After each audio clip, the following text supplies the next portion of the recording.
یہ بات تو ہم سب جانتے ہیں کہ البرٹ آئنسٹائن ہسٹری کا سب سے بڑا جینیس تھا۔ اتنا جینیس کہ وہ اکیلا ہی ہزاروں سائنٹسٹ سے زیادہ دماغ لڑا سکتا تھا۔ جو چیز ہم انسان سمجھنا تو دور کی بات سوچ بھی نہیں سکتے، وہ آئنسٹائن نے سوچی بھی، سمجھی بھی اور اس کو پوری دنیا کے لیے آسان بھی بنایا۔ البرٹ آئنسٹائن ایک فزسسٹ تھے جنہوں نے تھیوری آف ریلیٹیوٹی، E=mc² اور فوٹو الیکٹرک ایفیکٹ کے لاز بنا کر پوری دنیا کو حیران اور پریشان چھوڑ دیا تھا، اور اس کی وجہ سے ہی ان کو نوبل پرائز سے بھی نوازا گیا۔ ان کی ایکسٹرا آرڈنری سوچنے اور سمجھنے کی صلاحیت دیکھ کر لوگ سمجھتے تھے کہ آئنسٹائن کے پاس ایک اسپیشل برین ہے جو ہم عام انسانوں سے کافی زیادہ مختلف ہے۔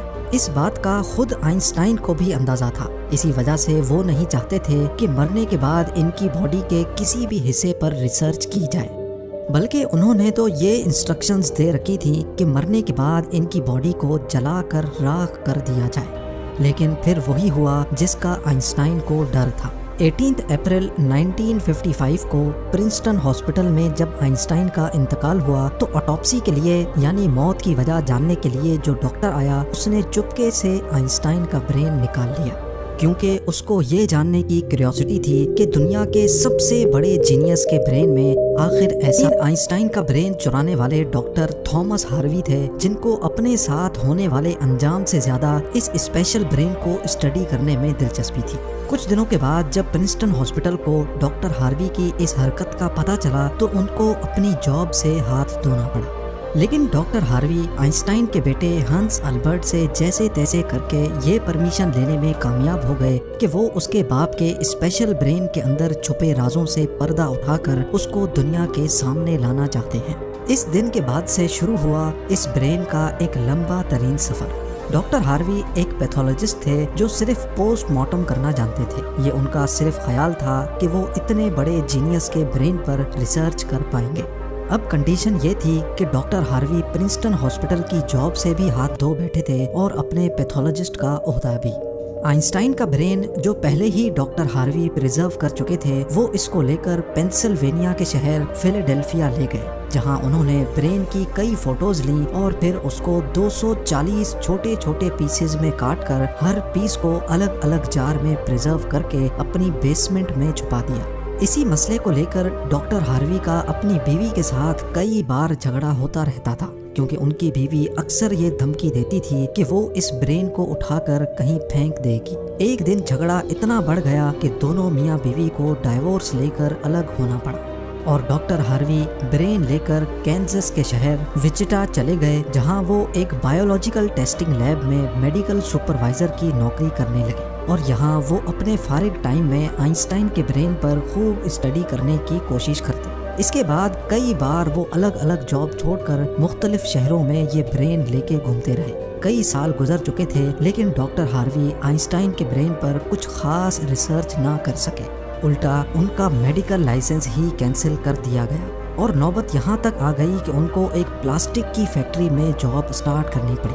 تبھی انہوں نے پہلی بار ایک اچھا فیصلہ کیا کہ وہ ان کے برین کے الگ الگ حصوں کو دنیا بھر کے بیسٹ نیورو پیتھولوجسٹ کے پاس ڈیٹیلڈ ریسرچ کے لیے بھیجیں گے، لہٰذا انہوں نے ایسا ہی کیا۔ 1955 میں برین چوری ہونے کے 30 سالوں کے بعد یعنی 1985 میں پہلی بار آئنسٹائن کے برین پر ایک اسٹڈی پبلش کی گئی۔ اس کے بعد اگلے 28 سالوں تک اس جینیس برین پر دنیا بھر کے نیورو پیتھولوجسٹ نے کئی اسٹڈیز پبلش کی، جن میں بتایا گیا کہ آئنسٹائن کا برین عام انسان کے برین سے کافی ڈیفرنٹ تھا۔ سب سے بڑا ڈیفرنس برین کے کارپس کیلوسم نامی حصے میں پایا گیا۔ اب یہاں یہ جاننا ضروری ہے کہ انسانی برین 2 الگ الگ حصوں میں ڈیوائیڈڈ ہوتا ہے۔ انسان جو بھی کام کرتا ہے وہ برین کے ایک حصے میں پہلے پروسیس ہوتا ہے، اور پھر برین ہمارے جسم کے اس حصے کو سگنل دیتا ہے۔ لیفٹ برین ہمارے جسم کے رائٹ حصوں کو کنٹرول کرتا ہے، جبکہ رائٹ برین ہمارے جسم کے لیفٹ حصے کو کنٹرول کرتا ہے۔ اس کے علاوہ 90% انسانوں کا لیفٹ برین بولنے، سمجھنے، میتھمیٹیکل کیلکولیشنز اور رائٹنگ یعنی لکھنے کے دوران کام کرتا ہے، جبکہ رائٹ برین کے پاس کریٹیوٹی، شیپس کو پہچاننے، آرٹ اور میوزیکل اسکلز کی ذمہ داری ہوتی ہے۔ اب آپ بھی یہ سوچ رہے ہوں گے کہ اس سب میں کارپس کیلوسم کا کیا کام ہے۔ فرض کر لیں کہ آپ کی بورڈ پر ٹائپنگ کر رہے ہیں یا پھر موبائل فون پر۔ اس دوران ہمارے دونوں ہاتھ ٹائپنگ کرنے میں بزی ہیں۔ کچھ الفابیٹس ہمارا سیدھا ہاتھ ٹائپ کر رہا ہے تو کچھ الٹا ہاتھ۔ ٹائپنگ کے دوران آپ کے لیفٹ ہینڈ سے ایک مسٹیک ہوئی تو آپ نے فوراً اپنا رائٹ ہینڈ استعمال کر کے اس مسٹیک کو اریز کیا۔ تو اس کا مطلب یہ ہوا کہ جب ہمارے رائٹ برین سے مسٹیک ہوئی تو اس نے لیفٹ برین کو فوراً سگنل دے کر وہ مسٹیک ٹھیک کروائی۔ برین کے دونوں حصے آپس میں جس چیز کے تھرو کمیونیکیٹ کرتے ہیں اس کو کارپس کیلوسم کہا جاتا ہے، اور آئنسٹائن کا کارپس کیلوسم عام انسانوں کے مقابلے میں کچھ زیادہ ہی بڑا تھا، یعنی ان کا لیفٹ اور رائٹ برین کا آپس میں بہت اسٹرانگ کنیکشن تھا، جس کی وجہ سے آئنسٹائن ایک ہی وقت میں کافی کمپلیکس پرابلمز اور سچویشنز کو امیجن کر سکتے تھے۔ کارپس کیلوسم کے بڑے ہونے کے علاوہ آئنسٹائن کے برین کا پیٹرن بھی عام انسانوں سے کافی مختلف تھا، اور ریسرچرز کا ماننا ہے کہ اس کی وجہ سے برین میں نیورونز کا فلو کافی بہتر تھا۔ نیورونز کے اچھے فلو ہونے کا مطلب ہے کہ ان کی میتھمیٹیکل کیلکولیشنز کی پاور کافی زیادہ اسٹرانگ تھی۔ Albert Einstein complex mathematical problems کو بغیر پین اور پیپر کے اپنے دماغ کی مدد سے ہی سالو کرنے کی قابلیت رکھتے تھے۔ نیورونز زیادہ ہونے کی ایک اور وجہ بھی ریسرچ پیپرز میں بتائی گئی۔ جب آئنسٹائن کے برین کا وزن کیا گیا تو اس کا وزن 1230 گرام تھا، جبکہ عام انسانوں کا 1400 گرام ہوتا ہے۔ ریسرچرز کا ماننا ہے کہ ان کے برین کی لائننگ کافی پتلی تھی، جس کی وجہ سے ان میں زیادہ نیورونز پائے جاتے تھے۔ لیکن سب سے بڑا سوال ابھی بھی وہی تھا کہ کیا آئنسٹائن ایسے اسپیشل برین کے ساتھ پیدا ہوئے تھے یا ان کے پیدا ہونے کے بعد اس میں چینجز آئی۔ جانچ کے بعد معلوم پڑا کہ البرٹ آئنسٹائن جب پیدا ہوئے تھے تو وہ پورے 5 سالوں تک بول نہیں سکتے تھے، جبکہ دوسرے بچے 2 یا 3 سال کی عمر میں بولنا شروع کر دیتے ہیں۔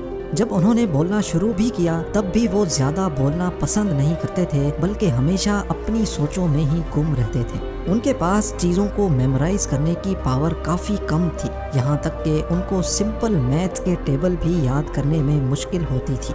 وہ میتھس اور نمبرز کو لاجیکل طریقوں سے پروسیس کرنے کے ماسٹر تھے، نہ کہ ان کو رٹا لگا کر یاد کرنے کے۔ اسکول لائف میں باقی ہر سبجیکٹ میں آئنسٹائن فیل ہوتے تھے، صرف میتھس اور سائنس وہ واحد سبجیکٹس تھے جس میں آئنسٹائن کے نمبرز سب سے زیادہ آتے تھے۔ جب البرٹ آئنسٹائن 12 سال کے تھے تب ایک فیملی ٹیچر اپنی جیومیٹری کی بک ان کے پاس بھول گئے۔ حیرت انگیز طور پہ صرف ایک ہی دن میں آئنسٹائن وہ پوری بک پڑھ کر اپنے جیومیٹری کے کانسیپٹس کلیئر کر بیٹھے۔ نہ صرف اتنا بلکہ صرف 14 سال کی عمر میں ہی وہ انٹیگرل اور ڈفرینشیل کیلکولس کے ماسٹر بن چکے تھے۔